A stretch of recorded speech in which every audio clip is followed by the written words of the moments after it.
Bonjour à tous, c'est Emmanuel pour le French Libertarien. Aujourd'hui, je prends le temps de remonter dans les questions qui m'ont été posées sur ask.fm. D'ailleurs, si vous avez des questions, n'hésitez surtout pas à regarder dans la description, j'ai mis le lien. Vous pouvez aussi poser vos propres questions. Et déjà, je dois vous remercier parce que, même si des fois, bon, j'ai des questions un peu trollesques, la plupart du temps, j'ai quand même des questions qui sont plutôt de très bonne qualité. Et je voulais prendre le temps d'en revoir quelques-unes avec vous et de faire cette courte vidéo. Cap d'aimer 20 personnes et de suivre les 3 premiers qui aiment? Non. Pour lutter contre l'agriculture intensive, il faut bien une réglementation car sinon ils utiliseraient encore plus de saloperies pour produire davantage et gagner plus au détriment de la santé du consommateur. Je pense que c'est... Alors, c'est une bonne question, mais il faut voir un peu de quoi on parle. C'est-à-dire que je dirais sur cette question, il y a deux aspects. D'un côté, on peut imaginer des produits qui sont, on va dire, clairement néfastes. Je vais donner un exemple caricatural, mais admettons que le cyanure ait des propriétés conservatrices pour la nourriture et qu'on en mette dans les steaks. Bon, si on dit qu'on va passer une loi pour interdire de mettre du cyanure dans les steaks, c'est pas quelque chose qui personnellement me choquerait plus que ça. Je pense que là on est sur des sujets où faire la part entre d'un côté les aspects négatifs des pesticides et de l'autre côté ce qu'ils peuvent apporter de positif en termes de baisse de prix et de productivité, c'est extrêmement difficile de mettre une quantité là-dessus. J'ai vraiment pas de réponse magique à donner, à apporter. J'ai tout simplement pas de formule magique à apporter là-dessus. Et je pense que personne n'a vraiment de formule magique. C'est-à-dire que si le gouvernement veut légiférer sur la question des pesticides, ce sera forcément arbitraire, ce seront forcément des décisions arbitraires, ce sera très difficile à quantifier. Et surtout, j'ai envie de dire, si quelqu'un est vraiment préoccupé par les pesticides qu'il peut y avoir dans son alimentation, dans sa nourriture, il n'y a rien qui empêche personne d'aller acheter de la nourriture avec le petit label agriculture biologique. Et je pense que là, c'est une réponse qui est vraiment qui est très intéressante parce que ça laisse le choix au consommateur. Si vous êtes, si pour vous une alimentation saine c'est vraiment une priorité qui doit passer avant le reste, et ben dans ce cas-là, rien ne vous empêche d'aller acheter de la nourriture à l'agriculture biologique. Si pour vous la nourriture c'est pas si important que ça, bon bah vous pouvez acheter de la bouffe à pas cher. Mais je pense qu'il serait dommage de nier ce choix au consommateur. Derrière le quotidien libéral pro-européen, pro-business des grandes fortunes françaises, lien vers un article de Mediapart, vous n'avez pas l'impression d'être manipulé par ces riches en leur servant de petits soldats? Non. J'ai d'ailleurs toujours été très très sceptique quant à pouvoir mettre dans la même phrase le terme libéral et le terme pro-business. Pour moi, ce sont deux concepts qui sont assez séparés. Si on prend vraiment la racine du libéralisme et si on est vraiment dans une approche orientée pour l'économie de marché, je veux dire l'économie de marché c'est la concurrence sauvage et c'est pas moi qui le dis, c'est les détracteurs, hein. Ce qui n'est pas drôle pour les entreprises elles-mêmes, ce qui n'est pas drôle pour les business parce que quand vous êtes à la tête d'une entreprise, vos concurrents, bah, c'est pas drôle, vous aimeriez bien que vos concurrents ils soient pas là. Et je pense que c'est là vraiment la différence entre le corporatisme et l'économie de marché. Le corporatisme, c'est soutenir les entreprises en elles-mêmes, alors que l'économie de marché, c'est défendre un cadre dans lequel les entreprises se font la guerre entre elles pour fournir un meilleur service. Pour moi, les deux approches sont contradictoires. Et quand j'ai vu que l'opinion mettait dans le titre les deux, je me suis dit, ça a tiqué et je me suis dit ouais non ça va forcément être problématique. Donc là de voir qu'apparemment il y aurait des actionnaires qui seraient des grandes fortunes, mais ça ne me surprend qu'à moitié. Nicolas Bétou, bon du peu que j'en ai vu, c'est quand même quelqu'un qui a toujours traîné dans l'immobilier, donc je tombe pas des nues en apprenant ça, et pour ceux qui sont intéressés, bah non, je ne lis pas l'opinion, et je ne suis pas le petit soldat du patronat, je ne touche pas un seul euro du patronat. Le seul argent que je touche, c'est sur mes podcasts, les dons en bitcoin et les quelques centimes que je reçois sur Flatter. C'est-à-dire pas grand-chose. Non, je ne suis pas un petit soldat du patronat, merci. Soutiendras-tu la droite libérale pour 2017? Non. comment dire, en 2007, on a déjà eu un petit zigoto qui s'est ramené sur les plateaux de TV et qui a voulu jouer le libéral. Alors regardez, j'aime bien l'économie de marché, j'aime bien la concurrence. Libéral, c'est pas un gros mot, tout ça, tout ça. Puis après, il a été élu et puis il a fait exactement l'inverse de ce qu'il a promis. Hein, je parle bien sûr de Nicolas Sarkozy.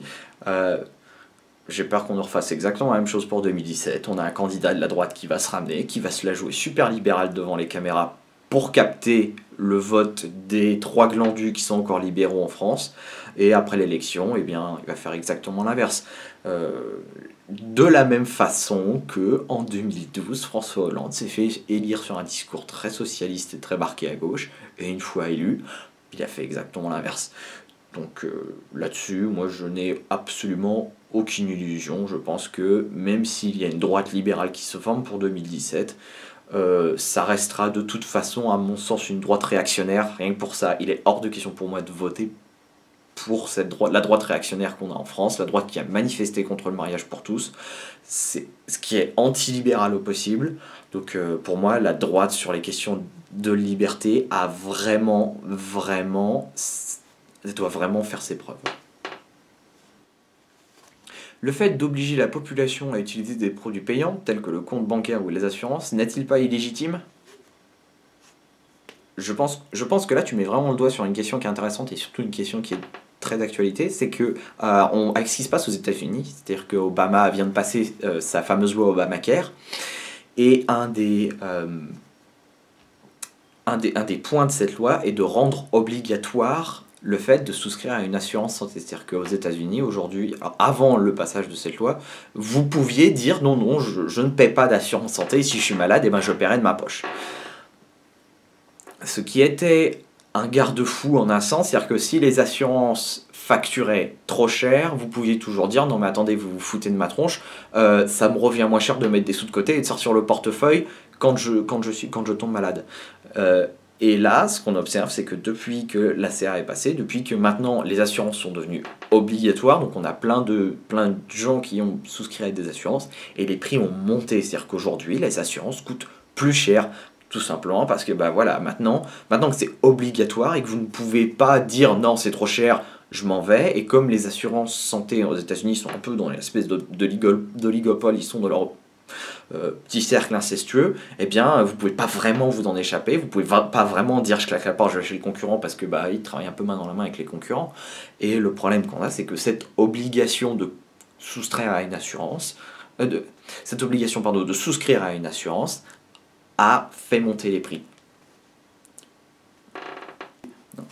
Et enfin, dernière question, elle est un petit peu longue, donc je ne vais pas vous la lire, je vais juste vous la résumer. C'est concernant le fait que les politiques n'arrêtent pas de marteler qu'il y a de l'austérité en France et qu'on a baissé les dépenses, alors que les chiffres officiels de l'INSEE montrent le contraire. Il faut distinguer deux choses, c'est-à-dire que la dépense en absolu, c'est-à-dire le nombre d'euros qui sortent des caisses de l'État, a monté par rapport à l'année dernière, comme il avait monté par rapport à l'année d'avant, etc., etc. La dépense publique a monté en termes de pourcentage du PIB, c'est-à-dire qu'aujourd'hui, le PIB, vous avez une croissance de 0. Donc le PIB reste le même, la dépense publique augmente, donc forcément, la proportion, ce que représente la dépense publique dans le PIB, mécaniquement augmente. Ce qui a baissé, entre guillemets, c'est qu'avant, on avait une forte progression. C'est-à-dire que d'une année, et ça surtout depuis les années Sarkozy, vous voyez vraiment un gros coup d'accélérateur depuis les années Sarkozy, d'une année sur l'autre, la dépense publique augmente très fortement. Ce qui est arrivé, par contre, depuis que François Hollande est arrivé, c'est que la dépense publique donc, a continué de monter d'année en année, mais l'ascension, la montée des dépenses publiques est moins forte. Juste pour vous donner des chiffres au pif qui ne correspondent pas à la réalité, mais pour qu'on visualise un peu. Imaginez que chaque année, la dépense publique augmente, je dis n'importe quoi, de 10 milliards sous Sarkozy. Donc c'est-à-dire que chaque année, vous augmentez 10 milliards d'euros sur les dépenses publiques. Hollande arrive au pouvoir, fait des changements, etc., etc. Et d'année en année, les dépenses augmentent. Au lieu d'augmenter de 10 milliards à chaque fois, les dépenses augmentent de 5 milliards à chaque fois. Donc la dépense continue d'augmenter, mais la trajectoire a baissé. Et c'est ça, en fait, quand ils disent la dépense a baissé, en fait, c'est un raccourci. Ils veulent dire la trajectoire de la montée des dépenses publiques a baissé. C'est une arnaque intellectuelle. C'est un peu comme dire on va baisser le chômage. Nous, en fait, on a inversé la courbe de progression du chômage. c'est du pipeau. Depuis que Hollande est arrivé, le nombre de chômeurs a augmenté. Depuis que Hollande est arrivé, la dépense publique a augmenté. Ça, vous pouvez pas le nier, et ils essayent un peu de contourner le problème en trouvant d'autres termes, en jouant un peu sur des ambiguïtés mathématiques. Maintenant, quand on regarde les chiffres, la dépense publique a augmenté, c'est un fait indéniable. Si vous aussi vous avez des questions, n'hésitez surtout pas à me retrouver sur le ask.fm/le French libertarien. Je me ferai un vrai plaisir d'essayer de répondre à vos questions. Et si vous avez aimé cette vidéo, n'hésitez surtout pas à laisser un petit pouce vert et à vous abonner pour me retrouver chaque semaine. Bye bye.